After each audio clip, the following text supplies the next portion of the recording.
Welcome to Hotter Than Hell's That's 70's Month.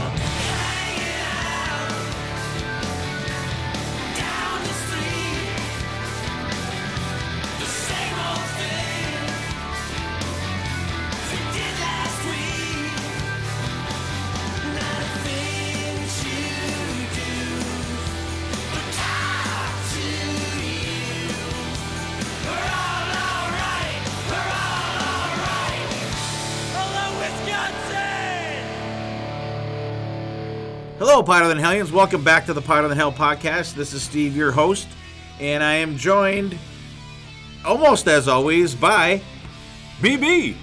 And our keyboard player tonight is Dylan. And we have another special guest host this evening, our good friend, Mr. Stephen Michael from the Growin Up Rock Podcast. Stephen, my friend, how the hell are you?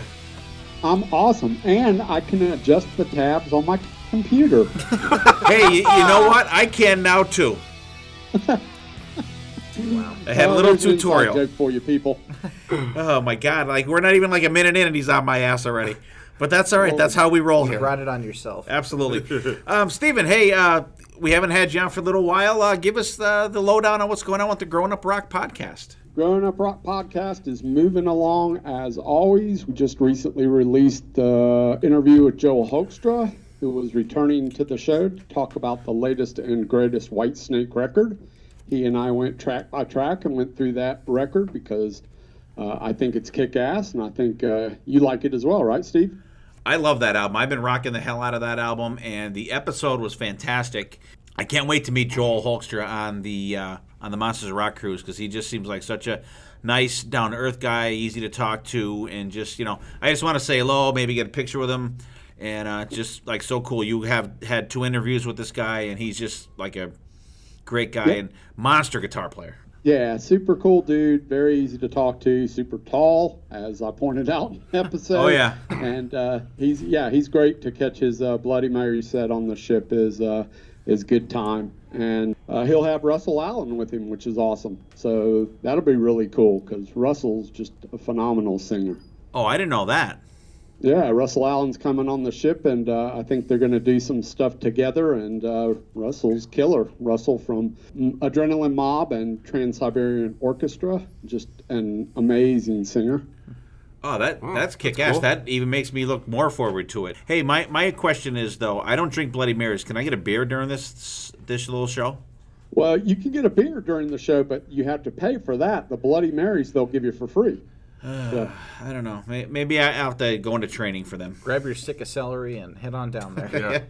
It's 9:30 in the morning, so you have to struggle to get out there in the sun and check it out. But it's fun. They always give away free stuff, and he has a bunch of different people come sit in with him, and it's just him and his acoustic guitar, and he sings and plays and does all kinds of stuff.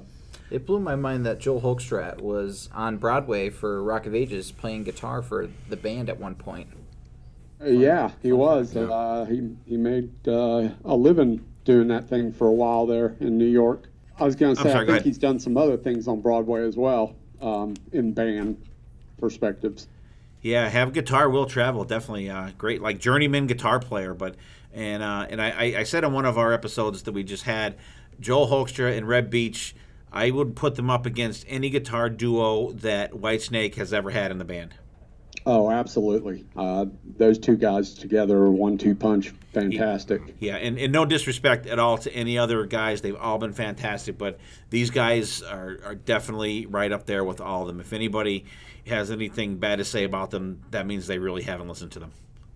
Yeah, agreed. And so definitely. We just had that come out a few weeks ago, and I think recently we released a fun little club extravaganza that Sonny and I tried to put together. That was a fun episode where Sonny and I actually recorded in the same room because Sonny was in town, and that doesn't happen too often, so we released that. And I think we've got another fun one coming up where we go through albums that are diamond for the band, which is diamond, platinum, 10 million albums sold. So we talk about all the various rock records that have hit the 10 million sold mark, which was interesting to look into that. It was kind of interesting, the statistics on that. So that was fun as well. That's great. And you guys have been knocking it out of the park lately. I didn't get a chance to listen to the club one yet, and obviously the Diamond one isn't out by the time we're recording this, and we're actually recording this on July 1st, 2019. And I just want to say Happy Canada Day out there to all of our Canadian supporters out there, and all the cool rock bands and kick-ass music that come from Canada. Have a happy Canada Day, and hope it was a good one, because it will be over by the time you guys hear this, but we're recording it that day, so I just want to give a shout-out to our friends from up north. And along with that, I would like to say, yay Coney Hatch, yay Triumph, yay April Wine, yay Rush, and yay Bryan Adams. All right, and Loverboy, go. I'll throw Helix in there, too. I'll up you a Helix. I'll see your Helix, and I'll raise you a kick-axe. Okay. Yeah. Okay. I'm gonna leave it go with kick-ass, because they are kick-ass. Great, guys. So before we get rolling, it was cool to hear what's going on with you guys at the Growin Up Rock Podcast. And before we get rocking into it, what are we listening to these days, guys? Dylan, what do you got going? I've been listening to a little bit of Mastodon lately. I like to try and diversify my listenings as opposed to the research we do for the episodes. And I decided to go a little heavier since we're talking about classic 70s rock. That's a little bit on the lighter side, still rocking, but I like to diversify, so I went with Mastodon, Leviathan specifically. Great album. All right, cool. I haven't heard that album in a while. Like I have to kind of, and they're a kind of a weird band for me. Like there's such a different type of band. Like you listen to their stuff, and you can't really nail them down to, like, you know, they remind you of this or that or something like that. They're just kind of their own thing. Well, they were recently touring with Foghat and Cambria, who were also kind of their own thing, so it makes sense. That's what they should call it. Their own thing tour. Yeah, my own thing. All right, Steven, how about you? What are you listening to these days? I know it's tough to listen to anything different from what we're all listening to for the shows we have coming up, but I'm sure you are able to sneak something in there. Yeah, I mean, other than the research shit that we've been doing for the various episodes and shows that we're recording, I've been finding myself listening a lot to, well, first let me say this. I've been making it a point to try and listen to full albums as opposed to just playlists and stuff, because I feel like for me that's become a lost art, and I used to enjoy it so much. It's just finding the time to do that. So I've made it a point lately to listen to Styx albums front to back, which I've enjoyed quite a bit. Grand Illusion, Piece of Eight, so on.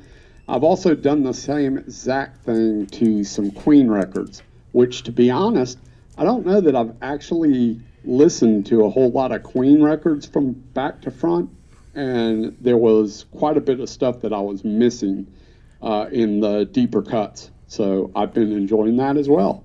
That's awesome. And it's funny, too, because I'm going to throw that out there. I was meant to mention at the beginning of the show, we are in the midst of our 70s month, and we're doing all stuff from the 70s in July. And I was kind of listening to albums to kind of pick my out, because we're going to do a 70s studio album episode coming up.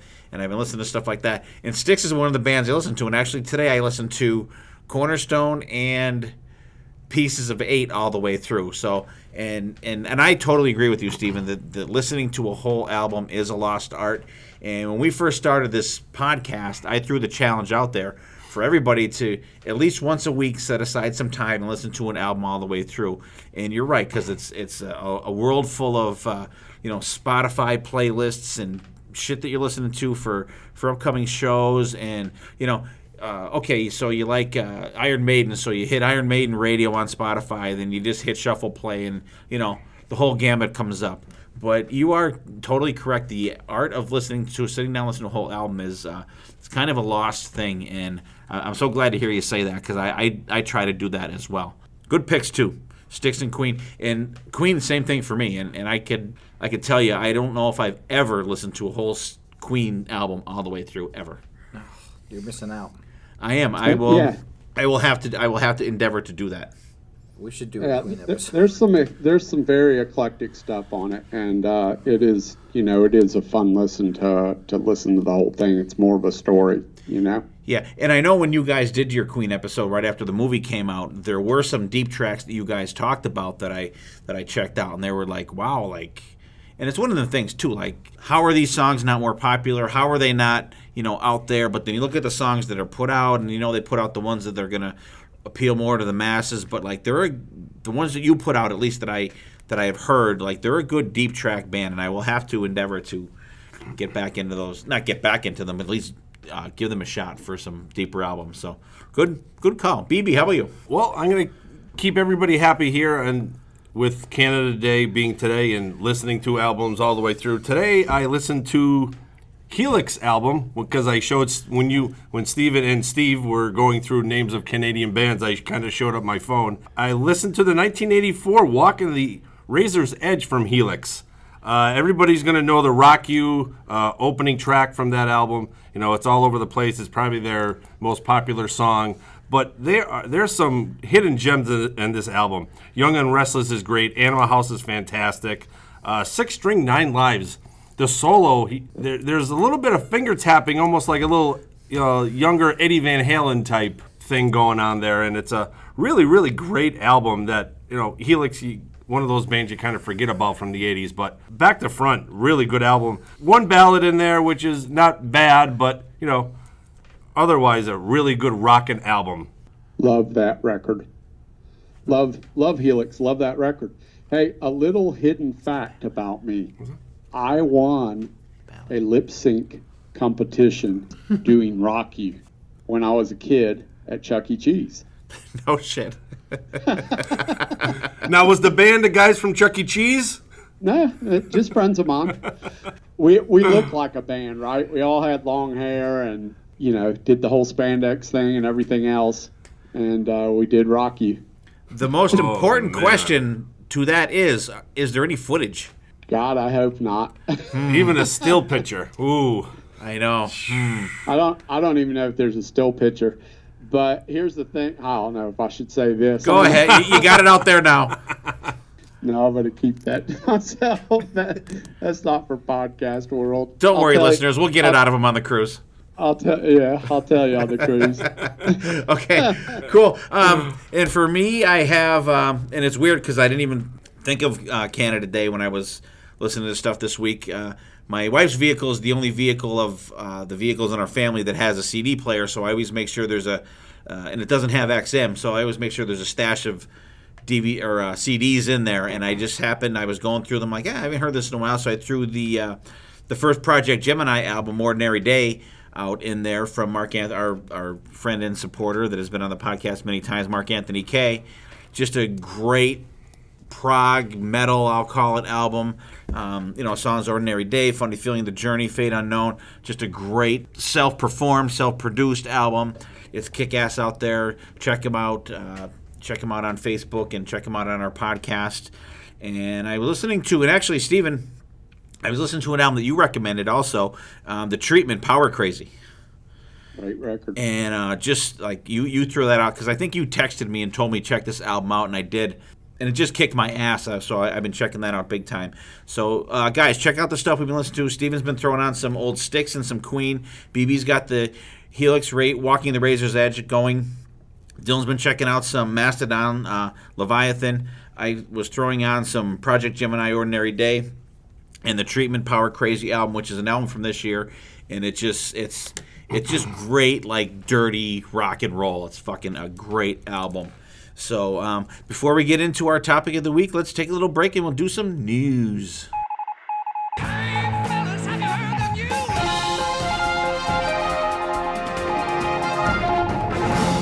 All right, people, this week in the news, a couple little things going on here. David Lee Roth apparently was on another podcast. He was on What the Fuck with Mark Maron, and he said WTF with Mark Maron.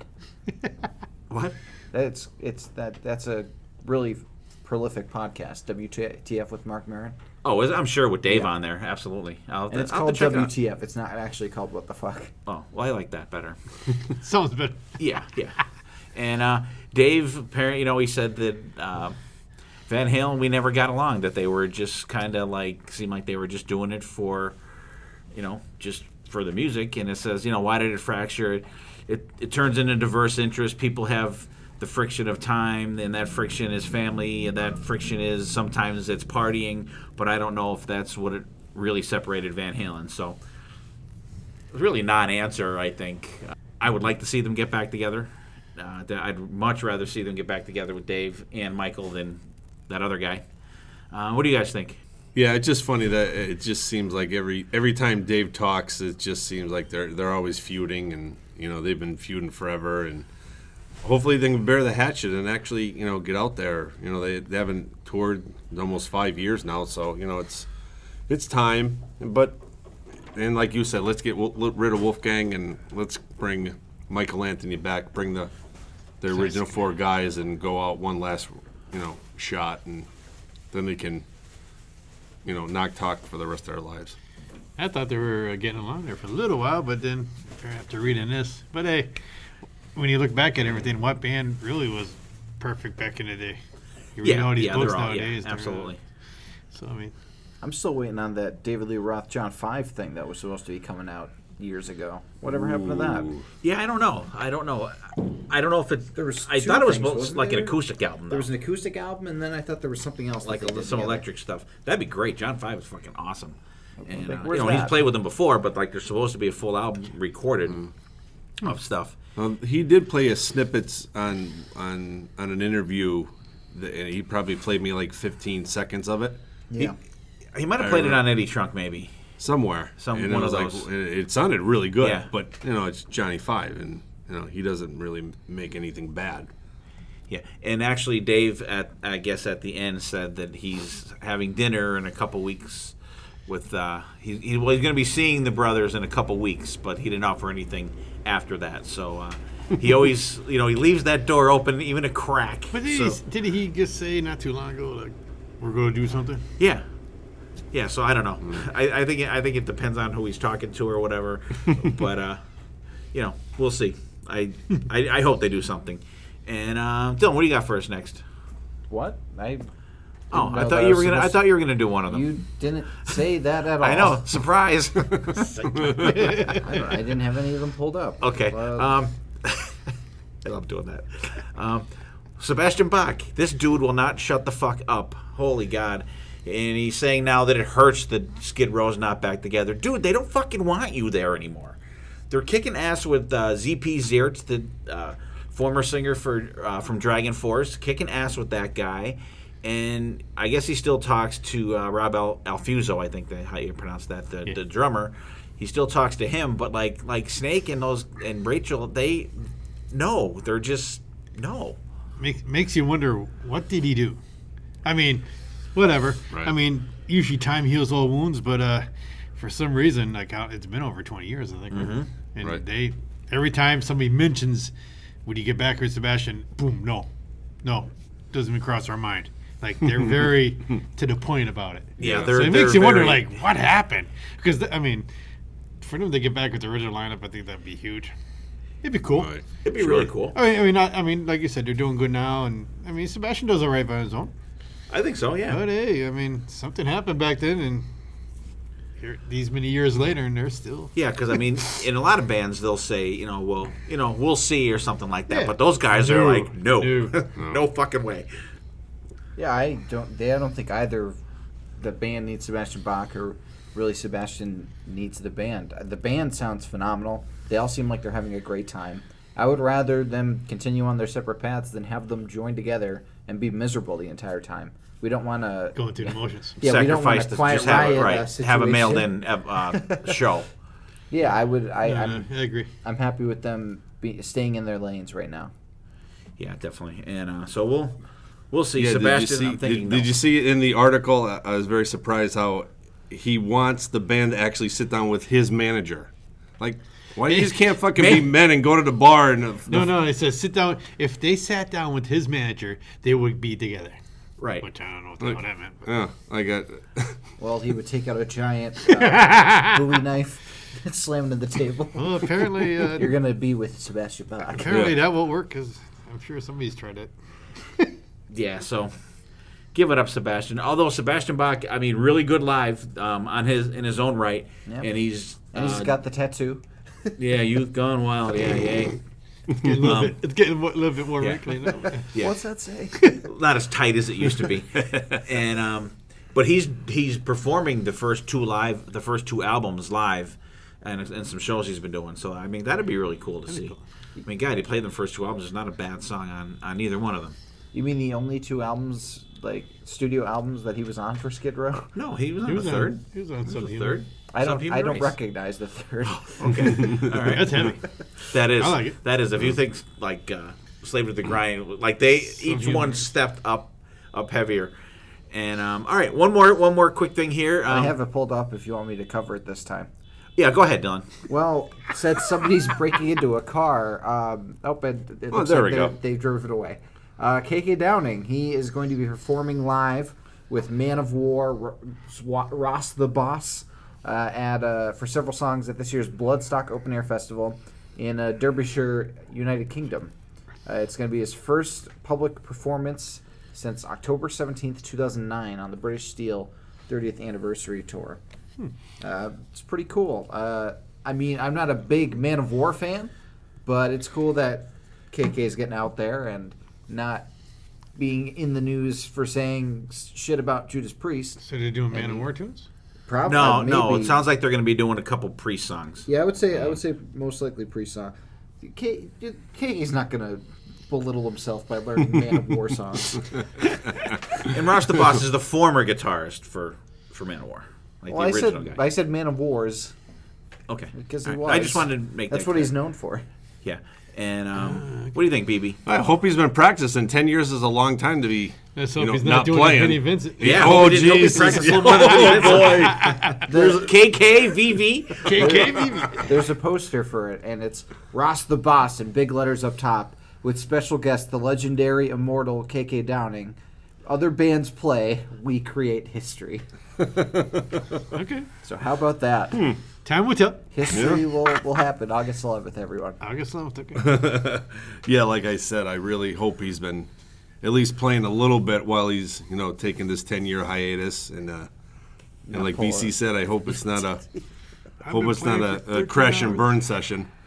Hope it's not a... Because they say if you haven't, it's not like riding a bike. Well, he'll cancel it, and then he'll do it. But then he'll cancel that one. Cancel it. Then he'll sell posters from it. Yeah. Then it'll be a shred show. Then And then an he'll say acoustic it one. was everyone else's fault, except his. And then Ross the Boss's name will get smaller on the on the posters. The incredible shrinking... Shrinking thing. The shrinking boss. No, I mean, hey, I'm looking forward to this. I mean, I always thought he's good. I mean, I'm not 100% sure. I'm drawing a blanks now why he left Judas Priest or whatever. He just wanted to get away, break. I don't know. Seems like he has really been out of shape that he wasn't asked to come back to Judas Priest. He was. So I don't know if he's doing this to say, hey, look, I can, So who knows? It could be. Maybe it's like he maybe feels that it's a a live audition for him since they're going to be wrapping up their tour and maybe going back in the studio. You never know. It could be.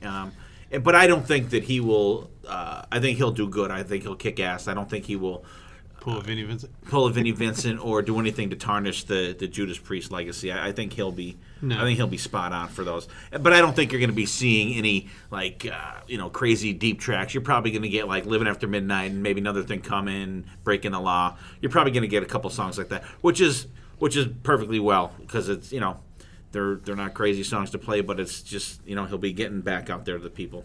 So that's all we got this week for the news. So let's head back into the show.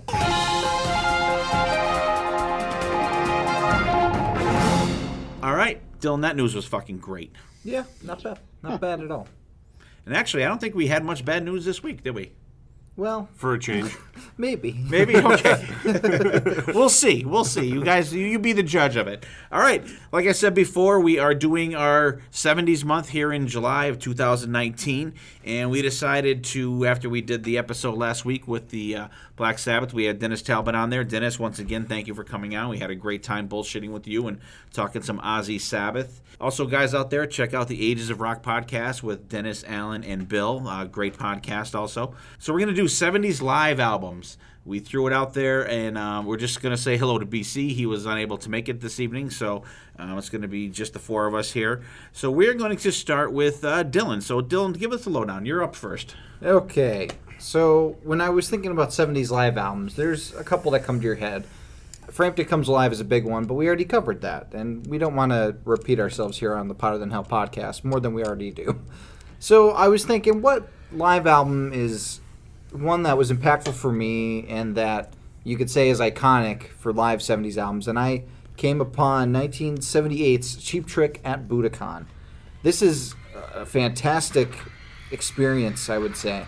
The crowd is really on. It was released October 8th, 1978. It was recorded in the Nippon Budokan, Tokyo. Awesome venue from what I've heard. The crowd is always very enthusiastic, and Cheap Trick especially. Weren't doing as hot in the United States, and then they went over to Japan, and they were big in Japan, like everybody ends up being. But they had an audience of 12,000 screaming Japanese fans, nearly drowning out the band at oftentimes. And you could hear it a little bit in the mix. Sometimes you can't quite understand Robin's vocal or stage banter. It's a little drowned out, but the stuff you can understand is really good. This is a really nice, concise live album. It's a great sampler platter, I would say, for the band. Very early in their career, too. It's, 3-4 albums in? 3 albums? I think it's 4. It's like it's after 3 albums, because they just released Heaven Tonight. And even... It's this song's the first song off our new record. Wow, wow. And they play Surrender, and it's crazy to hear the song before it was popular. Sure. It just blew before up. It was released. Before it was even really released. Yeah, exactly. Well, they heard it before it was. And but I think the song that really stands out, and it's much like Rock and Roll All Night, where this version of it is the iconic version that you always hear on the radio, is I Want You to Want Me.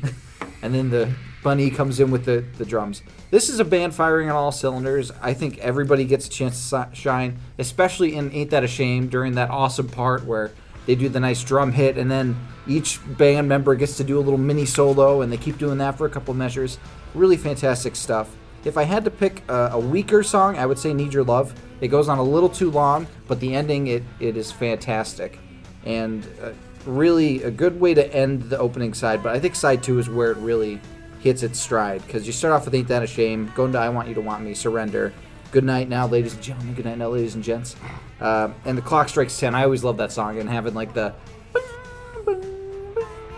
it's so cool. But speaking of the album covers, you have the 2 normal looking members of the band on the front, Robin and Tom, looking very excited. And then on the back, I believe you have Rick and Bunny, right? Mm-hmm. And they look weird as fuck, as usual. But it's really funny how they're trying to... And this was their first 3 albums, too. It was just Robin and Tom on the cover, I'm pretty sure. I know Heaven Tonight, absolutely. It's just Robin and Tom, I think. And in color, they're on their motorcycles. So it's really funny how they're like, okay, these are the 2 that we're going to market the band with. And then they decide, okay... When you unfold them, they're on there. Yeah, okay, we'll give Bunny and Rick a little bit of love. But I think that they're fantastic on this record. Put the 2 long-haired, good-looking guys in the front. Yeah. Leave the 2 bald guys in the back. Yeah, for me, musically, this is a really, really good album. And I never realized what great songs, Cheap Trick had. I was never really a big, humongous Cheap Trick fan. They were one of those bands that not in the 80s, especially later 70s, my little clique that used to listen to like the heavier stuff never kind of crossed our Walkmans, our radios, our vinyl records. And it's a very big surprise that how many songs I actually knew on here. Big Eyes, I think, is a really, really great song. I think that for me was one of those songs that I didn't quite know, but I thought it was really, really good. Like it could have been like a really big hit, and maybe it was. I'm not really sure, but I Want You to Want Me, like you said, it's one of those iconic songs. It's a song you hear all the time. It has that great audience roar in the background throughout the song. Surrender, another one, and then even Ain't That a Shame. That may have been somewhere on a soundtrack album, maybe somewhere. I don't remember. This is probably the the song that I actually knew the most.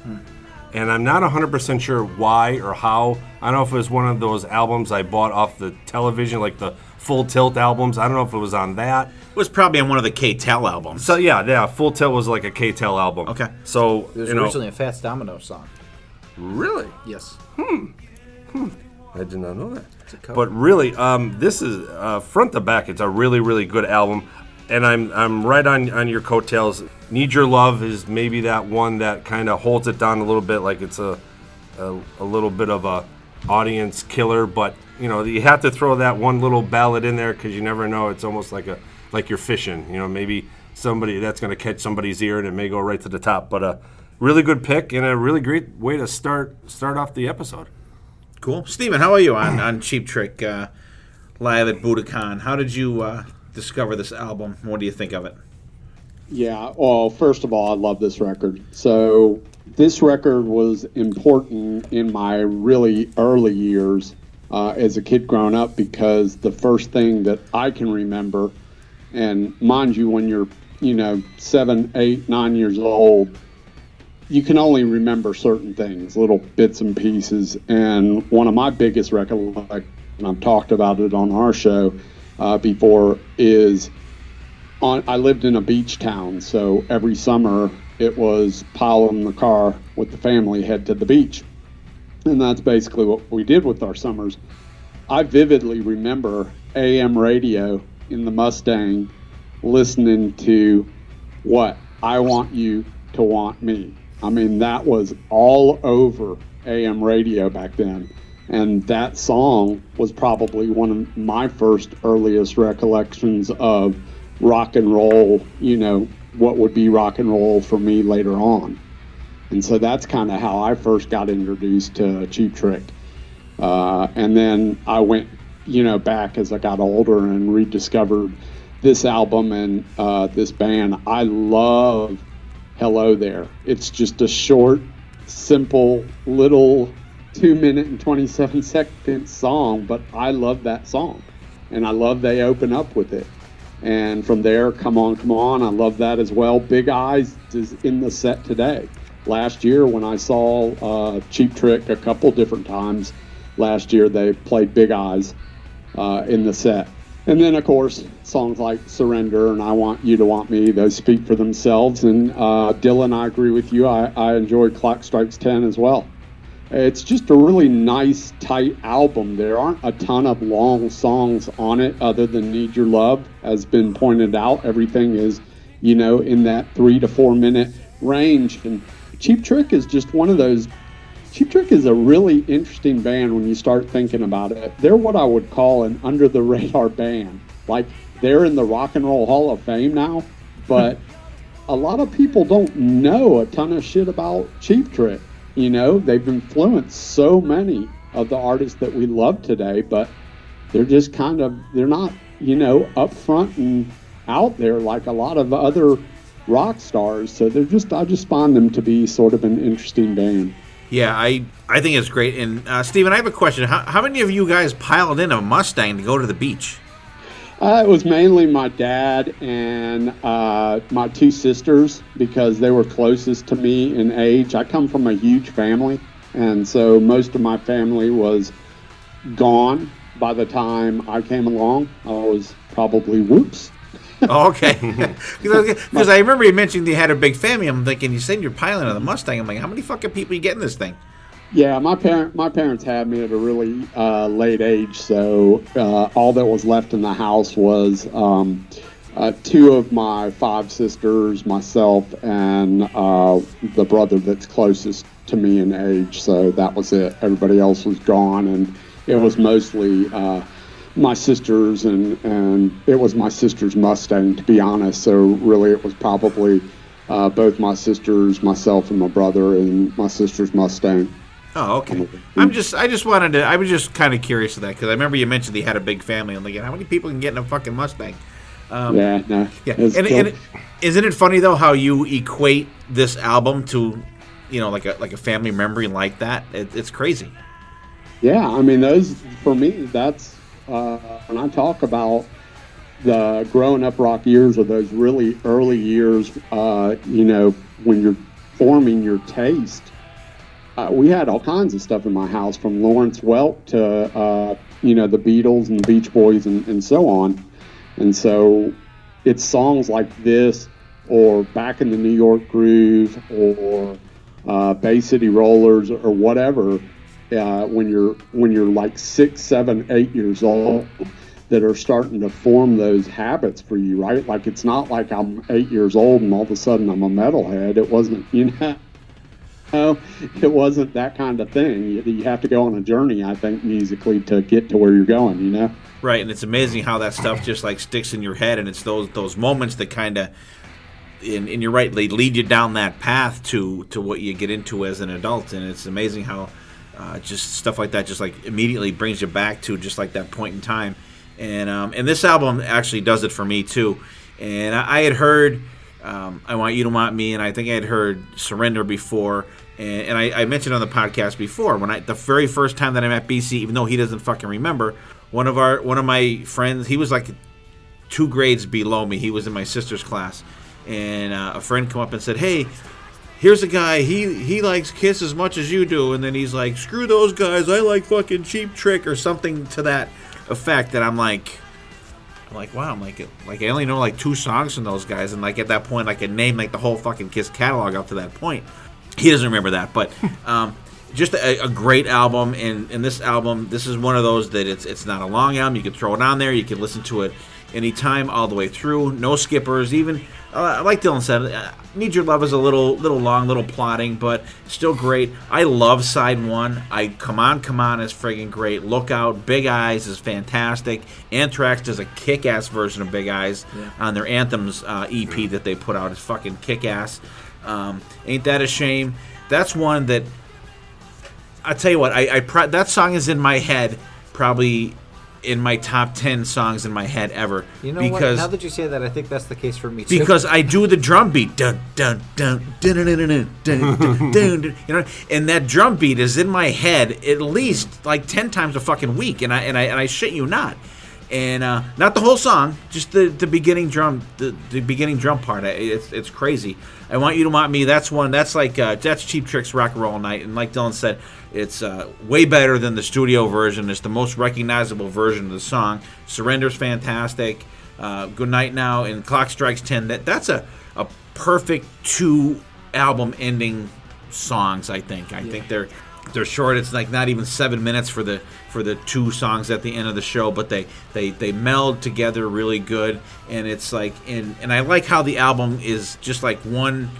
I mean, I know it's not the whole show, but like the way that they edited this, like hello there, hey, here we are, and then Good Night Now, and then Clock Strikes 10. Hey, Clock Strikes 10. It's time to get the fuck out of here, and we're out. It's just a great album. And I love it. It's one of it's a fantastic album, and I think that one of the best parts about it is its brevity. That it's not a long album. You can just throw it on, jam to it, and just like at any time, you're not sitting down for a 3-hour album. You can just throw it on. It rocks from front to back, and it's just fantastic. I love it. Great pick, Dylan. I was hoping he would pick this one when we were going through our picks. Very cool. Speaking of longer albums, we're going to go to BB for the next one. Now we're going to go, BB, what do you got for us? All right. I picked Uncle Ted's 1978 release, Double Live Gonzo. This is probably one of those albums, I'm going to say it's maybe 5th in my release of my 1970s, early 80s head, because there was always the 2 Kiss albums. There was Peter Frampton Comes Alive. There was Rush's Blows the Stage, and then there was this one. My buddy and his brother used to rock out to Ted all the time, and this had to be right around 1980, 81. I first listened to this, and boy, oh boy, did it really grab me. And now listening to it today, there is a lot of wasted time and space on it, because as much as Ted's a great guitar player, it's almost like, as you guys bust my balls about Zakk Wylde and does the 15-minute solo, this also has like a 17-minute solo in it. And back then, when you're 6, 8 years old, holy shit, this guy plays for 15 minutes. He's fucking awesome. And now you're like, boy, oh boy, you could have fit 3 more songs on the album. But that's just my take on it today. When I was younger, when I first heard this album was fucking amazing. Opens up with just what the doctor ordered. Derek St. Holmes, how can you not throw this guy props? Because not a lot of, people know that this is the guy who started out singing, Uncle Ted songs, and everybody thought it was Ted singing, and it's Derek St. Holmes. His voice, his vocals are fantastic. But when you get Derek and Ted together singing a little bit of harmony, they're really, really good. That's a great opening track for me. One of the best ones on the album. It's just a great rocking, grooving song. So then you get into what really Uncle Ted's all about. You yank me, crank me. But don't wake up and thank me. Don't wake up and thank me. This is like the modern day Steel Panther of the 70s. You got that crude lyrics, but once again, you got the great guitar work in it. He just blows your mind with that big, humongous, oversized Gibson that he plays. It's a really 1-2 punch. I think this is a great way to keep going for this album. Gonzo, another one. I'm not 100% sure why this was not like one of those out front songs, because this is a really, really good song. The riffs in this are amazing. It's just a great song that Ted sings. Please Don't Go. Now you have a cover song from Big Joe Williams, I think is the original guy. But I'm not. Did the Kentucky Headhunters do this too? Is that the band he used to play with? Because now I'm like Amboy Dukes. Amboy Dukes. They may have covered this as well. I think that's why this is thrown on there. Great White Buffalo is the next song. Great song, great history lesson. It talks about the white men coming and killing the buffalo for money and taking the Indians' land. It's just a heart-wrenching song, but another cranking song. And then you get to this 17-minute instrumental, Hibernation. And as much as I love Ted, and back in, say, 1980 when we were listening to it, this was like the cat's pajamas. This was like fucking crazy. So the next song after the big humongous instrumental, we're going to talk about Stormtroopin', but once again, another long solo in there. But like I said, back in the early 80s, that was kick-ass, but now that you're older and you want more songs for your buck, it's just taking up space. But another great song. It's, another one of Ted's iconic songs. Then you have the hat tricks. You have Stranglehold, Wang Tang, Sweet Poontang, and Cat Scratch Fever. There's the hat trick of this album. This is the meat and potatoes. Derek sings fantastic. Stranglehold. There's a couple cool bass runs right in the beginning of that, which really, really catch your ear. Then Wang Tang's Sweet Poontang. Everybody knows that. Everybody knows what it's about. It's fantastic. Cat Scratch Fever, another popular song of Ted's. And I can just imagine like the crowd going crazy, because back then, 1978, you got a concert full of guys. There's no girls there. All these guys rocking out, drinking, having a good time. And then he closes out with Motor City Madhouse. Great song. And I'm very curious if this is the actual song that he actually closed with back in the day. It's super fast, and it's not like what you expect out of Ted. It's maybe, I would say it's up a step from what he normally plays, because it's just a super, super fast song for Ted. Great way to end the album. And like I said, it's just one of those albums that back in the day was fantastic for us younger kids, but now a lot of wasted space on there. And then I'll just throw the album around. It's a great album cover. You got Uncle Ted. It looks like he's blindfolded in like a pink light on stage with his big humongous Gibson. I just bought this LP the other day at a flea market for $5. I thought you were going to say you just bought the Gibson. No. He's still saving for that. I'm saving that one. I took $5 out of the Gibson fund for the vinyl, and you open it up. There's a whole bunch of little pictures of Ted and the band. In the back, it's just nothing fancy, just the song titles. Yeah, I picked that one. Just one of those live albums that I thought kind of captured the 70s. For me, another great album that kind of drove me to where my where my ear goes today. So, Righty, what'd you think about this one?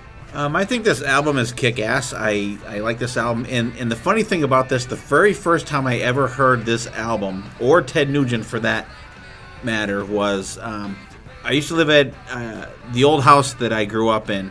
Is actually, the house is right next door to me right now. And I remember sitting out on the porch one day, and there was a family down the street, and I won't say the name. They're a great family, but like they ran wild like all the time. And in the summertime, they used to have these big, gigantic freaking speakers, probably the size of, I don't know, probably like 4-foot speakers. I mean, they probably weren't as big as I thought they were when I was a kid, but they would like have music playing, and I could hear it, and it was Ted playing. They're like massive Ted Nugent fans, and my very vivid thing is hearing, no one came here to be a little bit mellow, and if you want to get mellow, you can turn around and get the fuck out of here. And I was like 10 or 11 years old going, what the hell is this?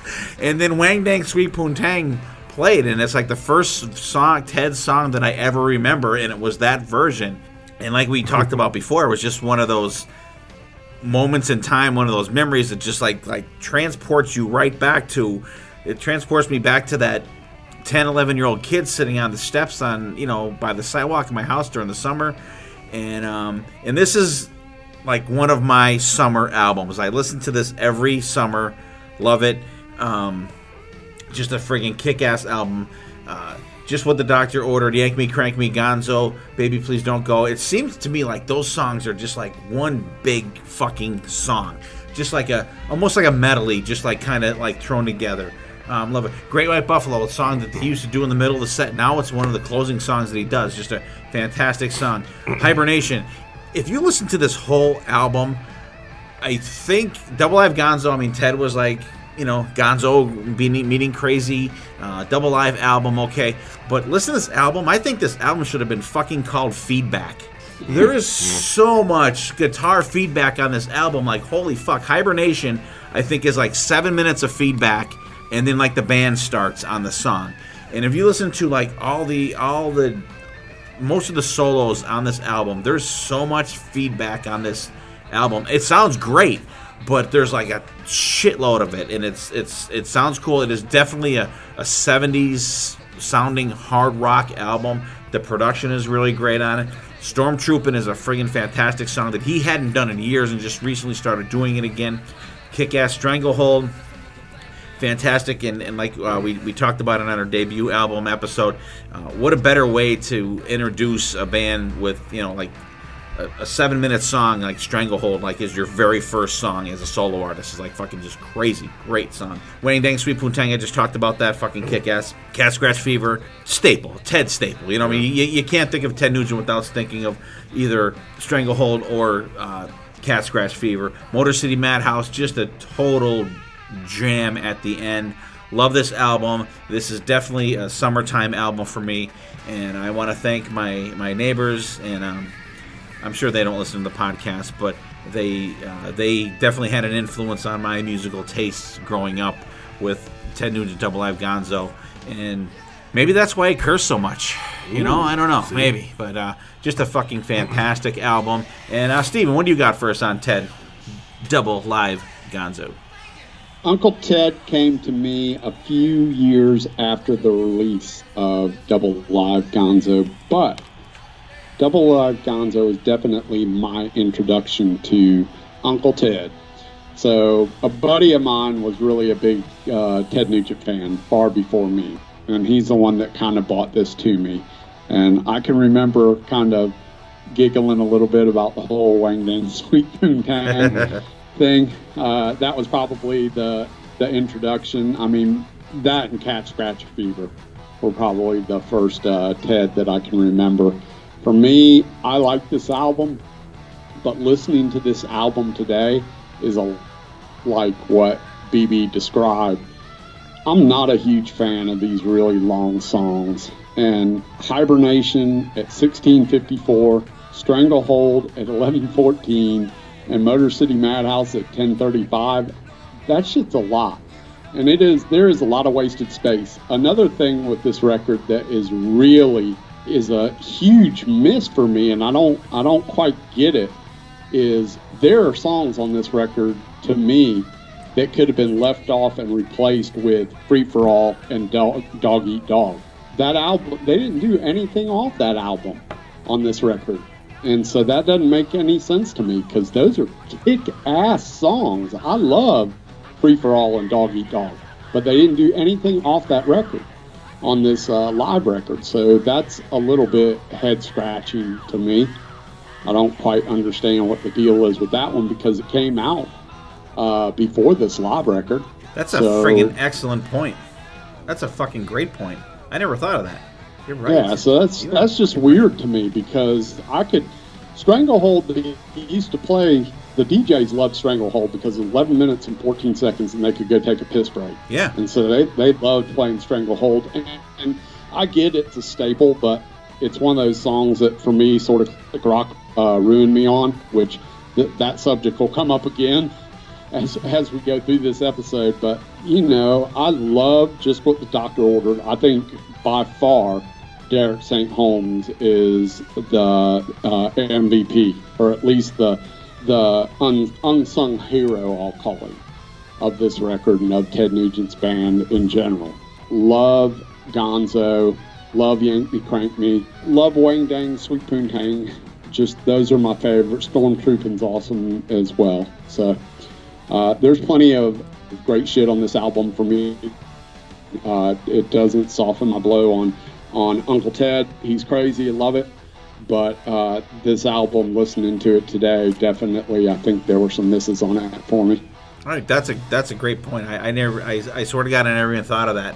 And there are Hibernation could have just been like axed right the fuck off of there, or at least cut down to I don't know, take the feedback out, and it's still a friggin' 9-minute song. Yeah, you got room for 2 more. Yeah.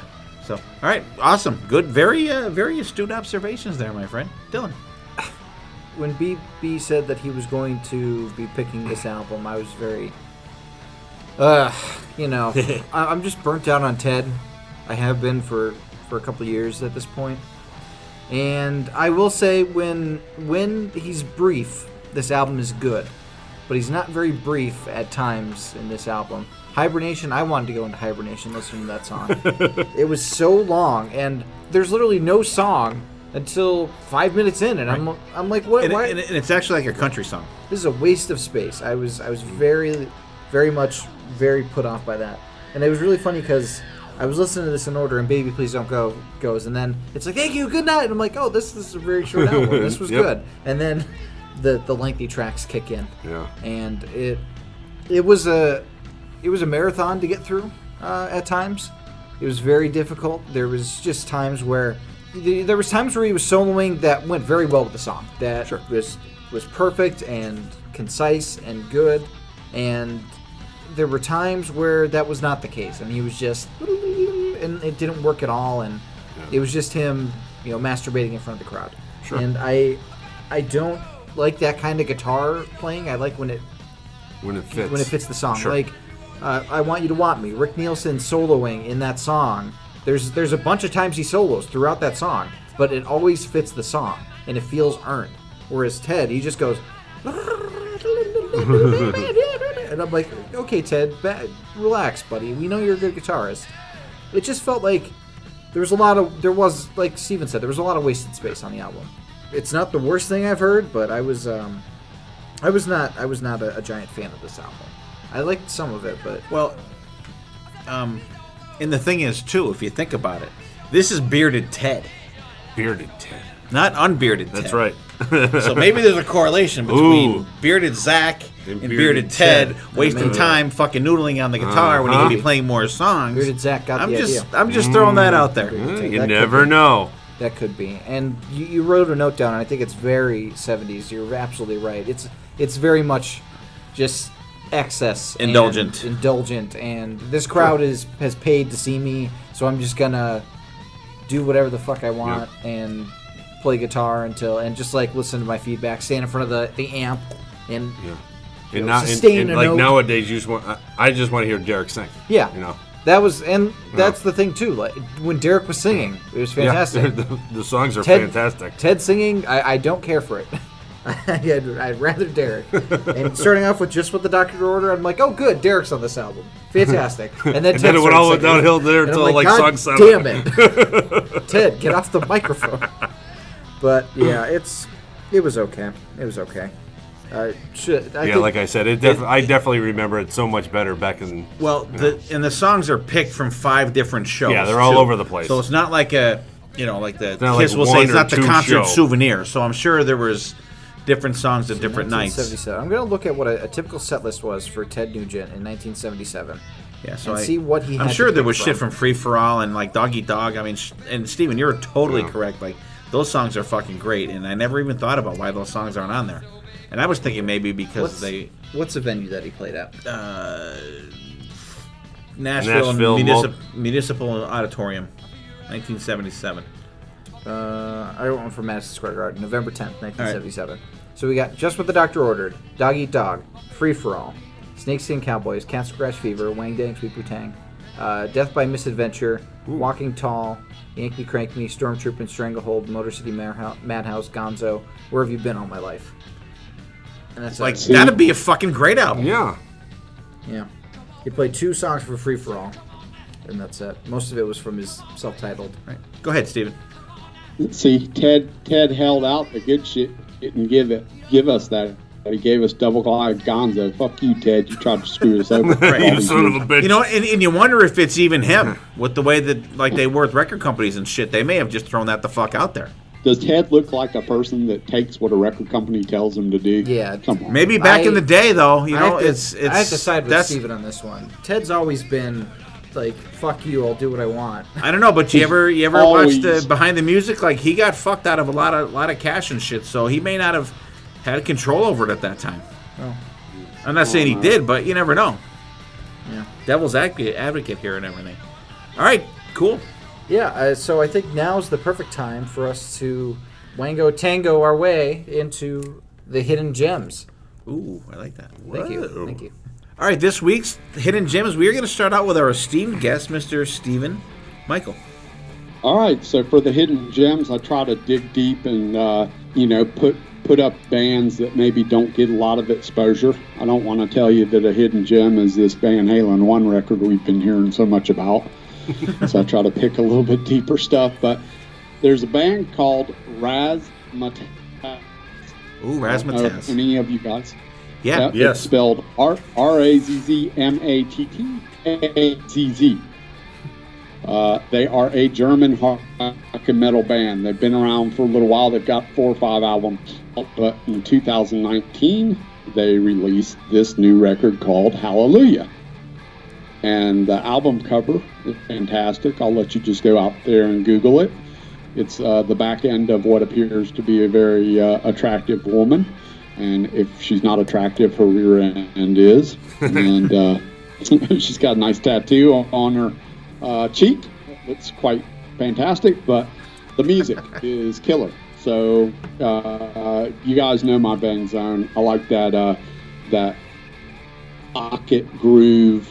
Cranked up amplifiers, AC/DC type punch to the music, and that's what I enjoy, and Razzmatazz gives me that. So check Gun for Hire, or I think the video is for the title track Hallelujah. Go check out them. These guys look older, so they're not exactly rock star looking dudes, but then nobody really is these days, so go check it out. All right, that's cool. And I thought you meant there was a band called Razzmatazz. It was, I think, of Michael Kelly Smith that was in Britney Fox. They had a band called that, or an album called that back in the early '90s. I want to say, and that's what I thought you were talking about. So, and it is not the band that you were talking about. So we will definitely check those out. They're called Razzmatazz, Razzmatazz. Yeah, because if you Google the wrong thing and leave out like a Z, you get something like the Razzmatazz Dance Band or some shit like that. Some kids thing, yeah. Yeah, so just it's exactly like I spelled it, and then you can type in Hallelujah, and I'm sure that'll bring up some videos. It does, and I approve of the album cover. Yeah, very nice. Yeah, there you go. All right, awesome. Dylan, how about you? I don't know if I did this as a hint jam. If I did, whatever. But it's really connected to my pick, so that's why I'm saying whatever. Cheap Trick did a live album in 2015 where they covered the entirety of the Sgt. Pepper's Lonely Hearts Club Band album by the Beatles. Very cool versions of the songs. They're pretty faithful, but it's really cool to hear these guys play such an iconic album. And it also ends with the medley from Abbey Road, which is really cool. Awesome way to end the album. I don't know where I picked this album up. I don't know if it was at a Cheap Trick show or something. I think you got it at the Gallery Sound. I might have gotten it at the Gallery Sound because I saw this. I'm like, wait, are they literally covering the entire Sgt. Pepper's Lonely Hearts Club Band album? And they are. And it's fantastic. It's very cool. It's okay. Okay, well, you know... I'm only kidding. It is very good for a Beatles album. Yeah, they're very big Beatles fans, so... All right, BB. Did you just say it's very good for a Beatles album? I did say that. He's a hipster and thinks the Beatles are overrated. How is? Because you have the No, if you're opinion. you're a hipster if you're like a new Beatles fan. You're not a hipster if you don't like them. You're a hipster if you go against the trend, which is what you're doing. I disagree. I go against every fucking thing. Exactly. That's a hipster. It's not. I don't have a beard. You're a hipster. That's a hippie. That's a hippie. You don't need to have a beard to have a hipster. Not a hippie. I disagree. You're in Hollywood. Y'all need to get real. Yeah. Not like the Beatles inspired every artist you ever listened to or anything like that. It's not even about... I take all that away. Like, just spend some time with the music and some headphones and seriously listen and then coincide, put up against the time frame and what was going on at the time. And oh, for sure. Absolutely. If you can't appreciate the songwriting and the recording and just everything that is those Beatles records, and I'm not a huge fan. Like I respect it, but I'm not a huge fan of the pop Beatles, like the Love Me Do, all that stuff. It's great. It was what it was, and it inspired like a lot. But me, Sgt. Pepper's and Abbey Road and stuff like that. I mean, it's unbelievable. Revolver, those records, and it took time for me. I had to spend time with the records and listening front to back. And I don't want this to become a Beatles episode, but seriously, listen to the record front to back. Spend a little time, listen to it with headphones, and just take it in, because it really is unbelievable what was going on with those records and the songwriting. I'll try. Yeah. You're like Don Draper in the one episode of Mad Men where he's listening to Revolver and Tomorrow Never Knows, and he throws the record down because he doesn't like it. You're like Don Draper. You don't want to be Don Draper. He's a handsome man like myself. Yeah, but he's also one of the worst human beings on earth. Well, I'm not that bad. No. I hope not, anyways. Okay. All right. I do respect the Beatles. I do respect them. And actually, I even own a Beatles album. No. I own that. Are you sure it's not mine? No. I actually bought it. I bought a used copy of the Greatest Hits one, the red one. Yeah. With the older stuff The on earlier it. years, yeah. So I do have a Beatles Listen album. to Ringo's "This Boy" over and over. Is that the one that like they look like they're looking over like Yeah, they're on the rail or something? Yeah, they're like yeah. My dad had that one. And it's cool because the Norwegian Wood. That's a good one. that's off of Rubber Soul. It's on that one. Oh, all right. There you Okay. go. Homework. Well, I'll check it out. Is it my turn? Yeah, No, if could you be. want. No, go ahead, BB. All right. I'm gonna cross contaminate two of the bands that we're gonna talk to today. We're gonna cross contaminate Derek St. Holmes, since he's one of the great vocalists that we're gonna talk about tonight, and also we're gonna talk about a great guitarist in Michael Schenker. So back in 1983, MSG released an album, Built to Destroy, and there was a song on there called Still Love That Little Devil, and who sings on it but Derek St. Holmes. And let me tell you, it's a really good song. When you get Derek's vocals and Michael Schenker's guitar ability, fantastic. It's the only one on that album I think it's the only one on there's a U.S. release, and there's like a like a UK and a Japan release. But the UK release one is the only one that has this song on it. And Derek sings the vocals on it. It's a really, really good tune. He does it fantastically. So if you guys check that song out, it's called Still Love That Little Devil by the MSG. I will check that out. I think I have that on CD, but I don't think that song's on there. Yeah, it's Unless it's a bone. Yeah, but I don't. I'll have to look at that. I don't remember hearing the name of that song. So cool. Definitely have to check it out. And my hidden gem this week is going to be an album from a band that I always liked, and I always thought they kind of got a raw deal, and they were kind of pigeonholed. They're a band called Van Halen, and their singer is Sammy Hagar, and he's, oh no, I'm sorry. Wrong. And then he woke up. This band is Ugly Kid Joe. They were a great band, early '90s, and they, Everything About You was like their main song. And I always thought they were a kick-ass band. I always loved these guys. Whitford Crane, I thought he had a very unique voice, and I always thought they were a fucking great band. And they put out an album in 2015, which a lot of people don't know about. It's called Uglier Than They Used to Be. And it's a really, really good album. There's songs like Hell Ain't Hard to Find, Let the Record Play. They do a version of Ace of Spades with Phil Campbell playing guitar. And there's a song called My Old Man. Actually, Phil Campbell plays on that too.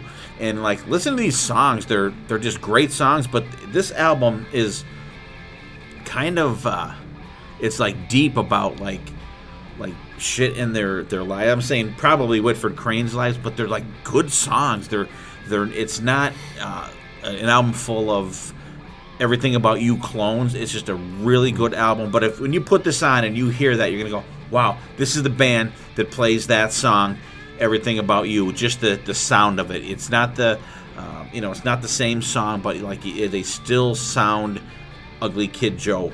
And it's just a fucking fantastic album. Came out in 2015, called Uglier Than They Used to Be. And I think they're an extremely underrated band. And they're another band that I would love to see play live. Still have not get to see, which I got fucked out of seeing them once, but that's a whole other story and for a whole other fucking podcast. Or actually for my therapist, perhaps. So I'll just leave that at that. So enjoy the hidden gems this week, you guys. Ugly Kid Joe, Uglier Than They Used to Be. From me, MSG, the song from the album Built to Destroy. Still Love That Little Devil with... Who's singing, BB? Derek St. Holmes. Derek St. Holmes. There you go. Dylan's got Cheap Trick's album version of Dr. Pepper's. Sergeant Pepper's Lonely Hearts Club Band. Jesus. And Razzmatazz, the album Hallelujah from our awesome guest, Stephen Michael. So check those hidden gems out, and let us know what you guys think about them. And we're going to get back into the episode, and I'm probably going to I'm going to get some shit from Steven on this album, but I'm going to talk about which may actually be, I'm not going to say it's my favorite, it may be my favorite live album of all time. I just love this fucking album. And when I first thought about doing this podcast, this was one of the albums. At some point, I got to talk about this fucking album because it's so fucking good. Love it. Foghat Live came out in August 19th of 1977, and I'm sure Steven's going to highlight this, that a lot of people probably burned out on the song Slow Ride, but it is such a fucking good, concise album. It's only 38 minutes long. There's 6 songs on it. Starts out with Fool for the City. Absolutely great song, just a 5.5 minute song. Hole in My Hand, just a great, you could just picture being in your car, and this is another summer album for me, and I kind of think of some albums sometimes as this is my summer album. I listen to this album in the winter, this album in the fall.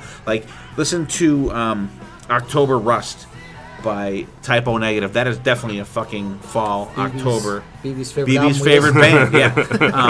But there's albums that I equate with the time of the year, and Foghat Live is definitely another summer album for me. I love Double Live Gonzo, but this album is way above that in albums that I love. And this is an album that I can go back to at any time. Fucking love it. I Just Want to Make Love to You. Of course, an old blues cover that is just a fucking great song, and they tear it up. A lot of slide guitar on this album. A lot of dual guitar harmonies on some of these songs. And just absolutely fucking phenomenal. Side 2, Road Fever, just a great song about them being on the road. Honey Hush, which is pretty much Train Kept It Rollin'. I couldn't decide, vapor lock for a second there. Train Kept It Rollin', a cover that Aerosmith does on their Get Your Wings album with different lyrics, but it's fucking, listen to the soul. I think this song is the gem on this album.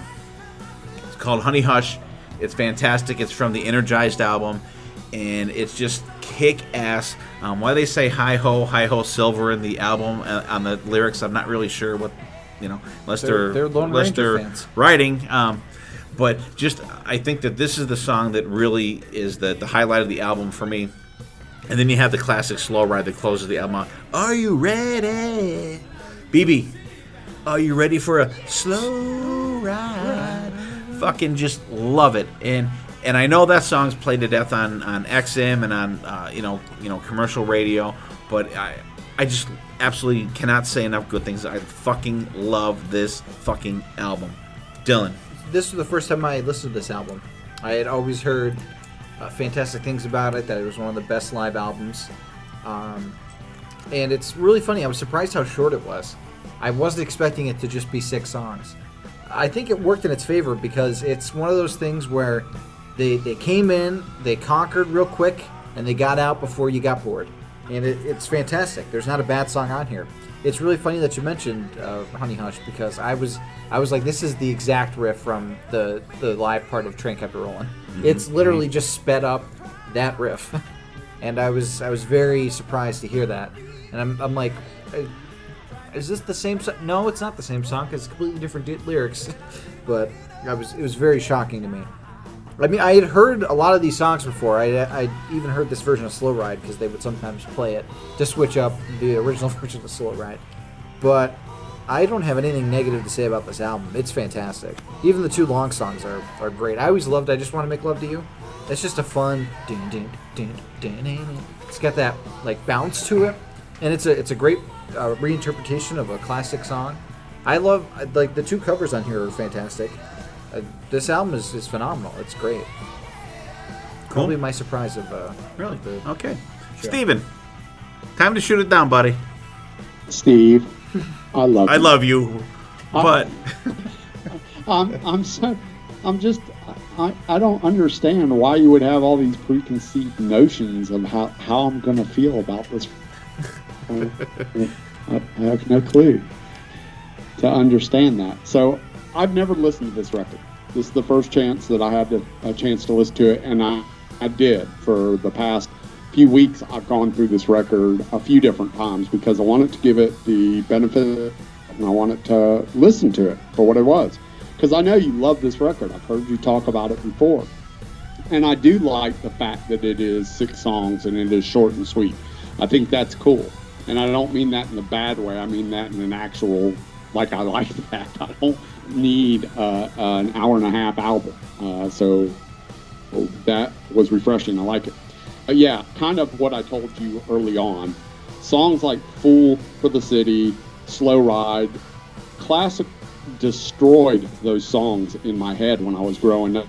And it's not that they're bad songs. I can't listen to Fool for the City or Slow Ride and go, these songs suck because this. That's not the case.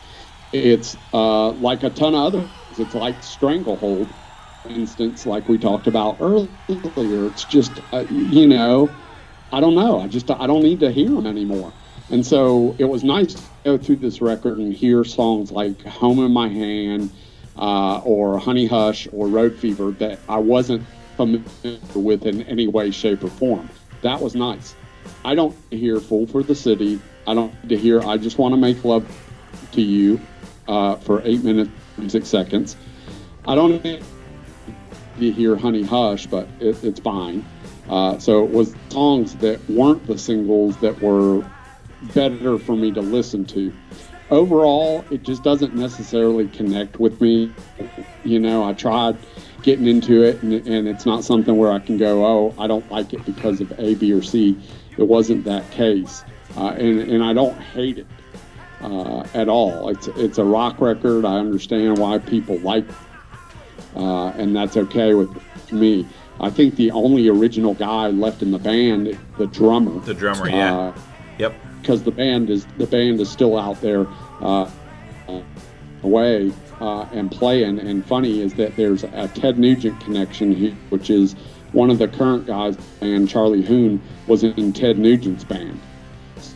Look up Charlie Hoon. He's a guitar and a singer, and he spent quite a bit of time with in '78, as a matter of. So right after, he may have actually replaced Derek St. Holmes. I don't know, but there's that connection there. So that's my feelings on it. I respect you. I understand why you like it, and it connects with you for sentimental reasons, I'm sure.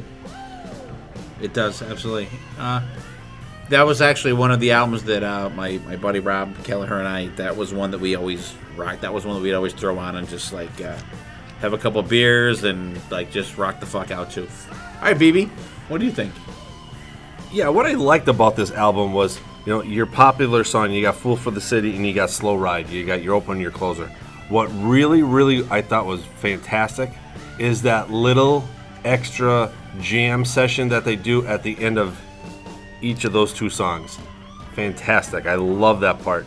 And even the song Just Want to Make Love to You, there's a little different arrangement in the beginning of it. Yeah. So it's not like the song that you're really used to hearing. There's a little different thing. So I thought that was really cool, because I think I'm in the same boat as Steven. I've never listened to this album either. And it was really, really, I thought it was really good. Home for Your Hand, a great rocker, just a straight rocking song from the 70s. And Steve, I think you hit the nail on the head. Honey Hush, it's a little bit heavier for Foghat.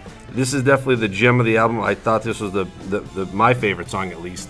It just has that heavier, Foghat Southern rock type thing that they have going on. And that was the one I really, really enjoyed in the whole album. But, when you say Foghat, you don't expect, Foghat to be being as good as this album is. Yeah. And we already touched on it. Short, sweet, to the point. It's not 85 minutes like some other people here pick, but like you. Yes, exactly. So it was great. It was a great listen, and it was quick, fantastic, very good pick. I'm actually very surprised by this album that they're an English rock band. Yeah. Yeah. I was when I started looking at them like years ago, I was like, you think they're like a United States rock band.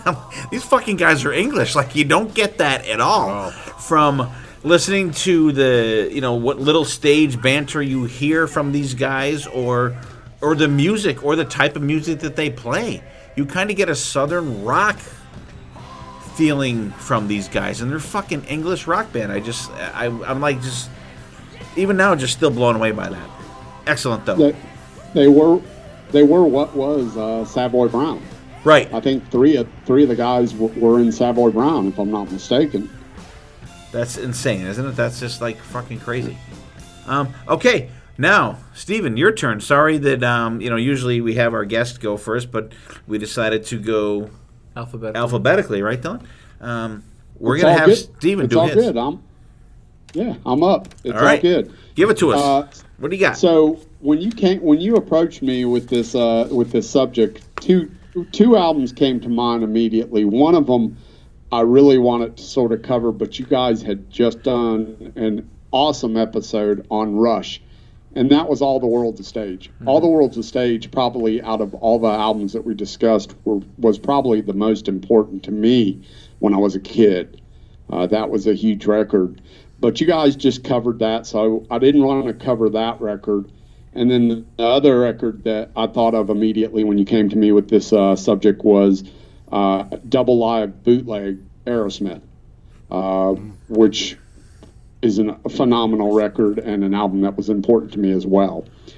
But what I'll was a record that's more recent in my catalog, I should say. And by recent, I mean the last few years.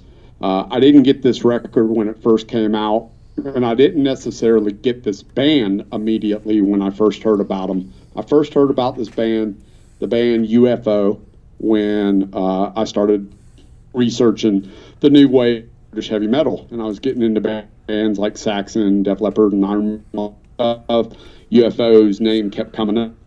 And I went and I played a little bit of UFO, but I didn't necessarily get it right away. I didn't love some of the stuff. There was a little bit too much keyboardy stuff. But then as time went on, I started hearing more and more about Strangers in the Night. I decided to seek this out. I love this record. It's like a greatest hits of the rock version of UFO. It's really good stuff.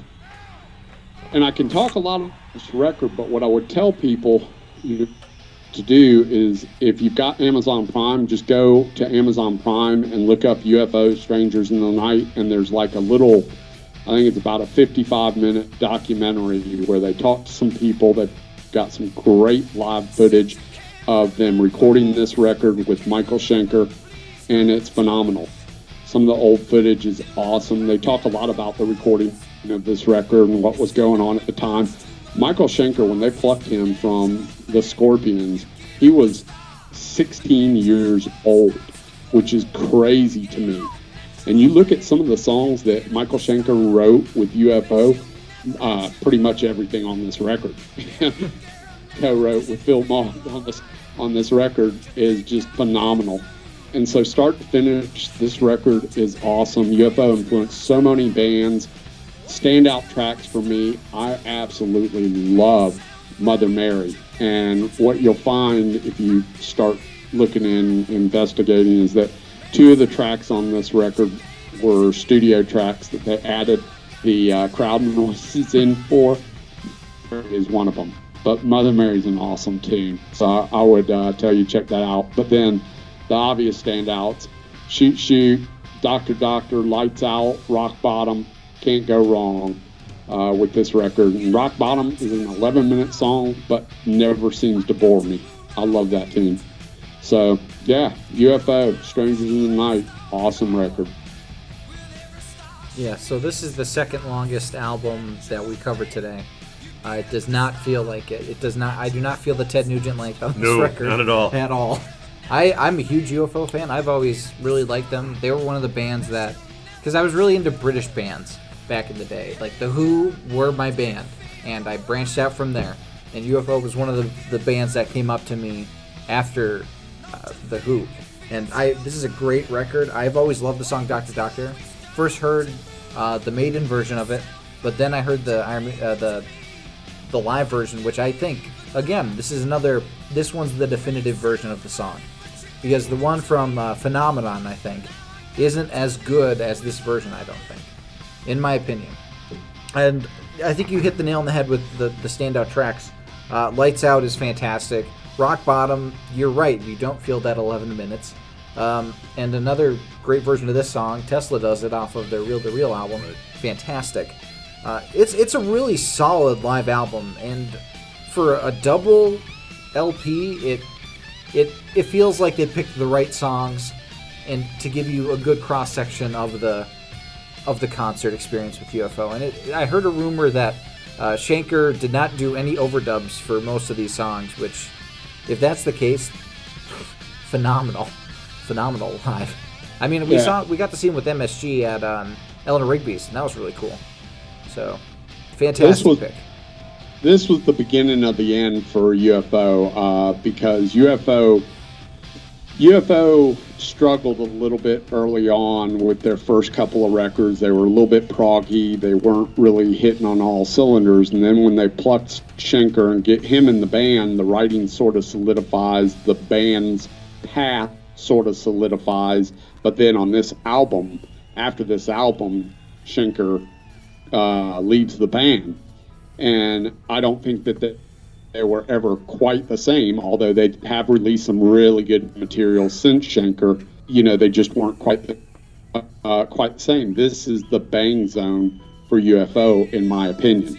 And, he didn't. Yeah, that was part of the thing, is that he refused to do any overdubs when they asked him to do overdubs for this record, and he had and I think it's been well documented that he had a lot of problems and issues, and that probably coincides with the fact that you put a 16-year-old kid in that kind of situation. They're not prepped to handle that kind of pressure, and he succumbed to alcohol and drugs like a lot of people do.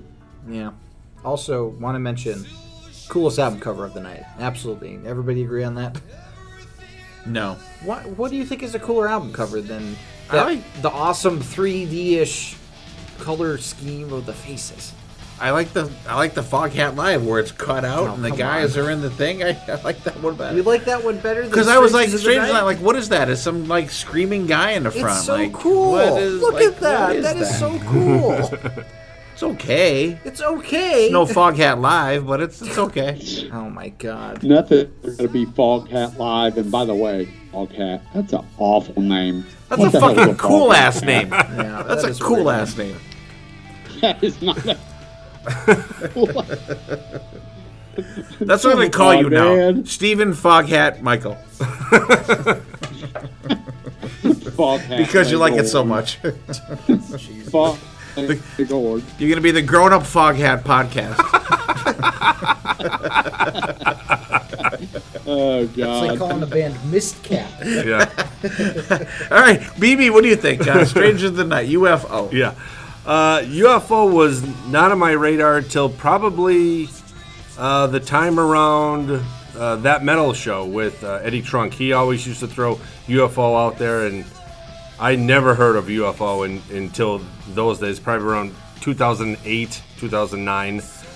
And I kind of delved in their catalog, and they're not bad. They're a very good band musically. They're all over the place with the keyboards and guitars and stuff. So I was really, really excited to listen to this album because I never listened to this, and I really enjoyed it. It really grasped what they used to sell back in the 70s, because I didn't have any clue of these guys even the early 80s. So Natural Things open up the show. I love the keyboards in that song. It's a really, really cool keyboard run on that. And then Out in the Streets, the guitar solo, and this is where Mike Schenker shines. It really, he's out there, he's out front. Now you're really grabbing the audience the way he's playing. And we'll drop down Dr. Doctor, another really good song. Mother Mary, it's I think it's the heavier song on the album. It's definitely my pick of the album. Really, really good tune. It's just a raw, heavy song. And then it's backed up by this kid's. It's like a rock jazzy blues at the solo. It's really, really cool. And then another one that really, really caught my ear was Let It Roll. It's almost like a very slow melody. It was really, really cool to listen to these guys go from heavy to a little bit of a bluesy to a little bit slower groove to them. It was a really great album, and I'm glad you threw it out there, Stephen, because probably I would have never really listened to this album, and it was really, really good. Yeah, good pick. In my usual fashion, I fucked up listening to this because I listened to the reissue version of it. So the songs are going to be mixed up. But I'm just going to go through what I like here. Yeah, because I didn't go through the actual release when I went through the reissue, 1999 reissue. And it's funny too because when I was listening to it, I listened to it all the way through. Hot and Heavy is the first song on there. I'm like, it's an okay starter, but then when I got into the album and Natural Thing came on, which on the reissue was like song number 5, I'm like, this would be like a way better song to open a fucking album with. And then on the actual album, it is the first one. I really like it. It's got a great groove to it. And it's got a great solo in it, but it's like not flashy, but it totally fits the song. Cherry was a good song. I liked it. Very long muted part in the beginning. It takes like 2 minutes for it to kick in. It was okay. Let It reissue songs. Huh? It's one of the reissue songs. Oh, is it? Okay. Yeah. Let It Roll. Good rocker. It was okay. Love to Love, it's one of the longer songs, 8 minutes. It's kind of like a Light and Shade kind of thing. The keyboards get really heavy in the song in the middle. It kicks in the end. The solo fucking tears it up in the fucking end. Natural Thing, great song. Fucking love it. And definitely the one that is fucking excellent. Very like non-flashy, just very melodic solo, kick-ass. Out in the Streets is really good. I love the chorus in Out in the Streets. I think that's one of the best choruses on the whole album. It's got a good build to a great solo at the end. Only You Can Rock Me. That, we've heard that 1,000 times. That's good. Mother Mary and I think BB said it. Very heavy song for these guys. The crunchy guitar sound. It might even have been Steven that said it. I'm sorry. Like a very crunchy guitar sound. Really heavy for these guys, I thought. And this kid. I think this is like the gem on this fucking album. I love it. The solo's excellent. Very solid song. Fucking excellent song. Doctor, heard that a million times. Fucking excellent. I'm a Loser. That's pretty much the ballad of the album. Lights Out, really good rocker. Cool little segue in that. It's in the Detroit Rock City movie, which is actually kind of cool. Rock Bottom, fantastic song. And you guys are totally right. That's a long song that it gets over with, and you don't feel that you listen to that song for like almost 12 minutes. Just a great one. Too Hot to Handle, good rocker. Shoot Shoot, decent closer. But I think the total crescendo of Rock Bottom would have been just like total end it there. You got to end on a fucking high note. Great pick. It's produced good. I'm not a huge fan of the drum sound on the album. It's not bad. The lead guitar work from Michael Schenker is just fucking like impeccable on this album. I think it's a really great pick. I'm not a massive fan of Phil Moog, however you want to pronounce it, his vocals, but he's solid. He's solid. You don't get the cracking vocals, and he's pretty steadfast on this, and I think it's a great pick. It's a really good album. Thank you. So a few production notes on this record. Produced by Ron Nevison, and the assistant engineer was a very young Mike Klink. Really? Perhaps you guys may know him from Guns N' Roses fame. Absolutely. That's awesome. Excellent. And guys, that wraps up our 4 albums, live albums from the 70s. We have Cheap Trick live at Budokan from Dylan. We have Double Live Gonzo from Ted Nugent and BB. We have Strangers of the Night from Mr. Stephen Michael. And Foghat live for myself. And it's funny, too, how it came out that it's 2 American bands and 2 British bands that came out in those years, which is like kind of crazy. And like if you had this pinpoint one, and I don't know if anyone else out there is as shocked as I was to find out that Foghat is not an American band. I'm still in shock by it, by the way. But like, we really like these albums. There was a ton of them we could pick. We didn't want to throw a ton of them out there. We wanted to give the albums their just due. We'll go around the table one more time. We'll say our goodbyes, and Steven can give his plugs, and we'll start off with Dylan. There's a lot of really good albums in the 70s. I mean, Steven mentioned 2 that he could have covered. I mentioned 1. There's a bunch of them that we could have gone over, and we will go over them, I'm sure, at some point. But I thought that these albums, for the most part, barring Ted's, were awesome. I loved listening to all of them, barring Ted's again. I really had a great time, and barring Ted Nugent's, Except I for would Ted. listen to all of them again. Except for Ted. Except for Ted. Did I mention? So Dylan, let me ask you this, Dylan. Is the reason that you weren't excited about Ted based on his politics? Has that swayed you some? Partially, but also just the fact that he needs to shut the fuck up when he's on stage. Just in general, like about anything, just play.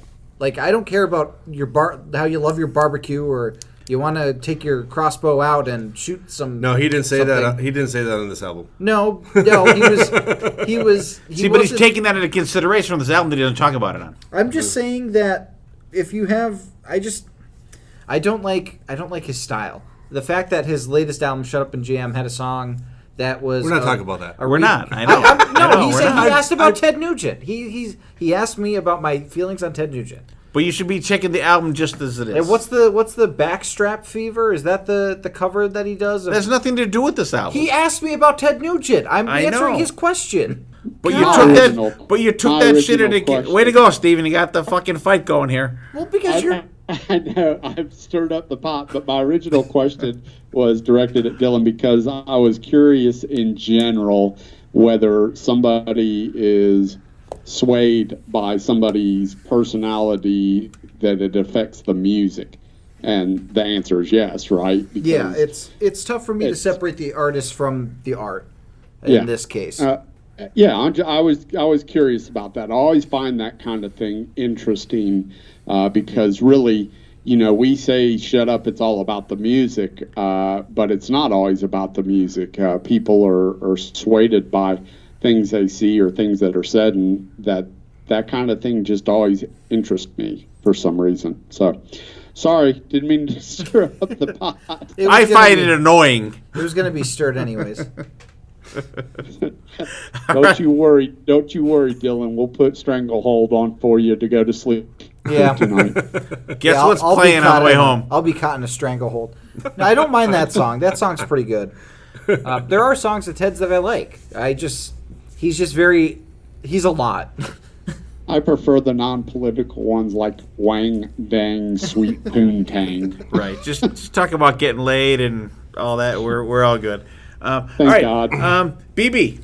Yeah, this is a great episode just because of the fact I'm not familiar with the UFO Live, the Foghat, and the Cheap Trick Live. I never listened to these albums at all.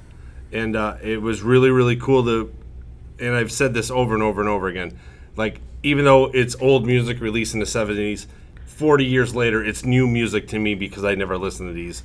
And the UFO, to put out as an example, really, really was a fantastic album. And I listened to it probably at least 8 times compared to even my own. Because, like I said before, it's one of those things. Back in the day, it was awesome, and now it's freaking horrible. And it's just amazing how this old music that you have not listened to is come back, and it's new music to your ears. Fantastic. Love doing homework for this podcast. Awesome. Steven, final thoughts, and give a little more Growin Up Rock. No, I enjoyed this episode. Like I said, never listened to Foghat live completely through, so that was, I always like to discover stuff, and now I can talk intelligently about that record because I've gone through it. Cheap Trick, it's an old classic, so there was nothing new for me, but I always enjoy listening to that record, so that was great. And then the Ted Nugent, obviously I hadn't visited that one in a while, so it was nice to go back and visit that, and it uncovered some of the stuff to me that I stated when I talked about that. And yeah, I'm glad you guys like the UFO record. It is a band that obviously my co-host has gone on record as not liking, but just doesn't have enough ballad on it to make him happy, so that's okay. But yeah, Hollywood's not a big UFO fan, and that's okay. That's what's great about music. You like what you like and don't like what you like, so it's all good. Growin Up Rock. Yeah, GrowinUprock.com. Anywhere you find your fine podcast, you can find myself and Hollywood Pooney on the Growin Up Rock podcast. Each and every week, I think we release it around Sunday afternoon. So you have a new episode in your subscription box there. Just subscribe. Don't cost you nothing. Hopefully we can entertain people on their way to work, because that's what it's all about. We try to play old and new hard rock and metal.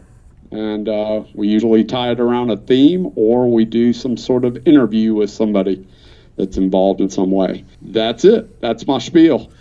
All right, awesome. Steven, I want to thank you once again for coming on and spending some time with us here on a Monday night on Canada Day. Guys, check out the Growin Up Rock Podcast. Those guys have a great show going. They have a ton of great interviews, a ton of great topics. And if you dig a little deeper, you could even hear yours truly on a couple episodes on there. Little shameless plug. But those guys do great, and we've had Steven and Sonny on many episodes here, and it's great having those guys. We consider them family on this podcast, and we will be rocking on the Monsters of Rock cruise with Sonny and Steven, myself, and BC, and Chris Granza. Thanks for spending some time with us. We really appreciate you guys, and thanks for tuning in. Please share us. Keep hitting us on Facebook.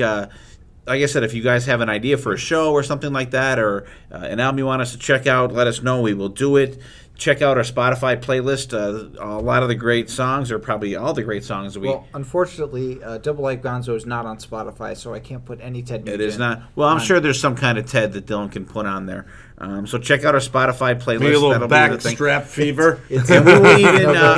Yeah. I will have Dylan put a link in for... You guys know he's totally lying, right? I am completely lying. Yeah, I was going to say, it's got to be on there. Like, I just blocked that shit out. I just really do.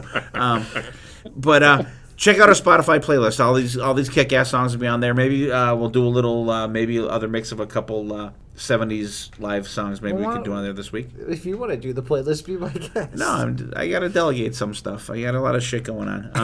Yeah. So, guys, seriously, leave us a review, please. Positive reviews help us out on iTunes, and Podchaser is a great place to go and get podcasts. Dylan will put a link for the Growin Up Rock podcast on our show for this week. Don't forget, August 10th, Rockin' Pod 3. Nashville, Tennessee. Myself and BB will be there. Steven and Sonny will be there from the Growin Up Rock podcast. Our friends from Podcast Rock City will be there. Decibel Geek, our buddies David and Chris from Digital Kill, those guys will be there also. Peter Cesare will be there with with his, in quotations, co-host that won't be there, Vinny from the I Love It Loud cast. So stop down to Nashville. It's at the Nashville Marriott at the airport. We will be there. We will be posting a link for that, and you can meet us there, check us out, and we will have some swag to give out. So check us out there. Take care of yourselves. Take care of each other. We will see you next time, and there definitely will be a next time.